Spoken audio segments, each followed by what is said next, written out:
The global defense landscape is currently witnessing a paradigm shift as South Korea emerges as a dominant force in the high-stakes arena of surface-to-air missile technology.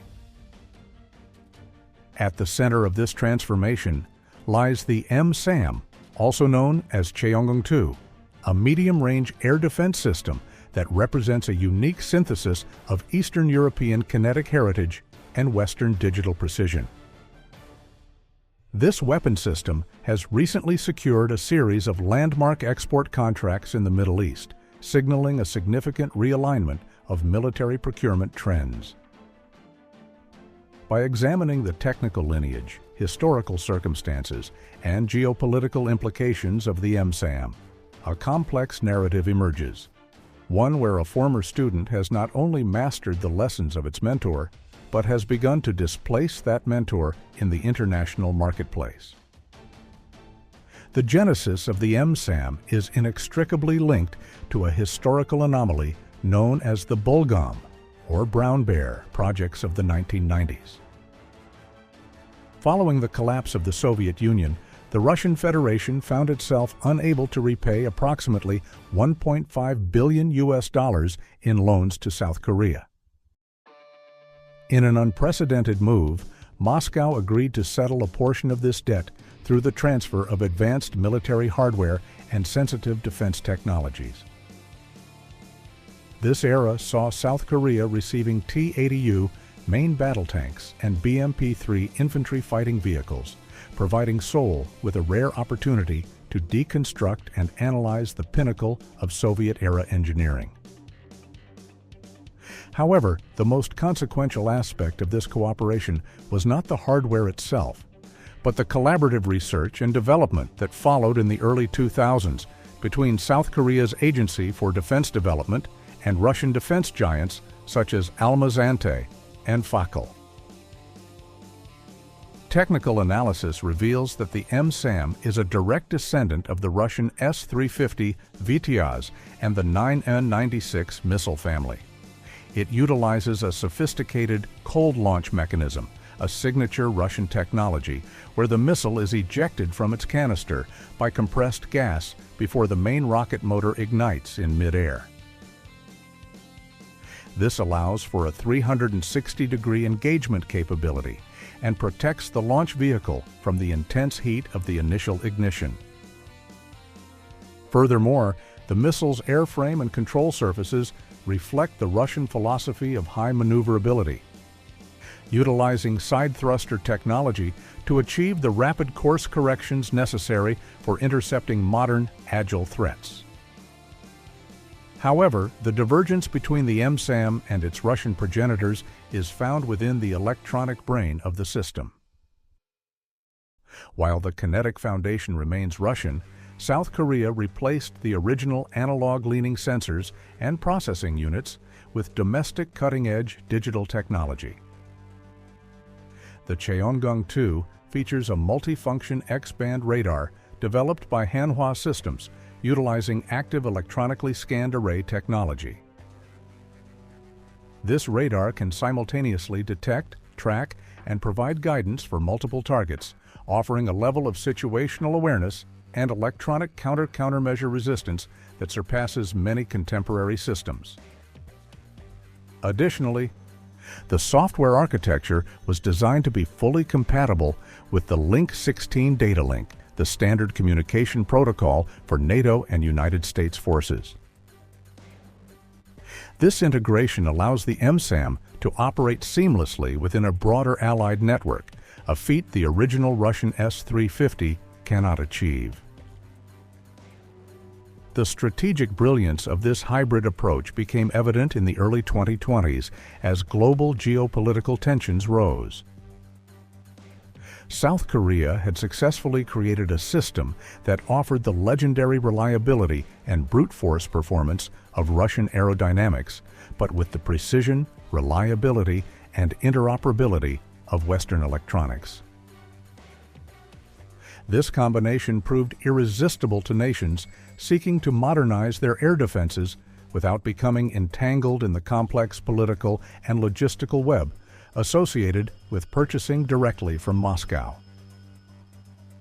The economic ramifications of this shift are staggering. In 2022, the United Arab Emirates signed a contract worth approximately $3.5 billion for the MSAM-2. This was followed in February 2024 by Saudi Arabia, which committed $3.2 billion to the system. Most recently, in September 2024, Iraq finalized a deal valued at $2.8 billion for 8 MSAM-2 batteries. These nations, many of which have historically operated Russian hardware or were considering the S-400 Triumph, ultimately chose the South Korean alternative. Several factors influenced these decisions, ranging from technical performance to the shifting tides of international law. From a geopolitical standpoint, the MSAM offers an escape from the Countering America's Adversaries Through Sanctions Act, a United States law that imposes sanctions on any country conducting significant transactions with the Russian defense or intelligence sectors. By purchasing the MSAM, countries can acquire a system with the DNA of advanced Russian technology while remaining in the good graces of the United States. Furthermore, the ongoing conflict in Ukraine has severely hindered Russia's ability to provide long-term maintenance, spare parts, and technical support for its exported weapons. South Korea, by contrast, maintains a robust industrial base and a reputation for 5-star after-sales service, ensuring that the MSAM remains operational for decades. When comparing the MSAM-2 directly with the Russian S-350 Vityaz, the objective differences in mission profile become clear. The Cheongung 2 Block 2 has been specifically optimized for hit-to-kill technology, which involves destroying an incoming ballistic missile through the sheer kinetic energy of a direct physical impact rather than a blast fragmentation warhead. This capability is essential for neutralizing modern ballistic threats where a near miss is insufficient. While the S-350 is a formidable area defense weapon, the MSAM-2's specialized focus on lower-tier ballistic missile defense has allowed it to carve out a niche that was previously dominated by the more expensive American Patriot systems. This phenomenon is often described by defense analysts as a sweet betrayal of the original technology transfer. Russia, in its attempt to solve a financial debt in the 1990s, inadvertently empowered a competitor that would eventually erode its market share in regions like the Middle East and Southeast Asia. The MSAM is not merely a copy, it is a refinement that addresses the shortcomings of the original. It represents the maturation of the South Korean defense industry from a manufacturer of licensed foreign designs to an innovator that can integrate disparate technological philosophies into a superior product. Looking ahead, the MSAM serves as the foundational pillar of the Korea Multi-Layered Missile Defense (KMDD) system. It bridges the gap between the low-altitude Patriot batteries and the upcoming LSAM, long-range surface-to-air missile, which is designed to intercept targets at much higher altitudes, comparable to the American THAAD system.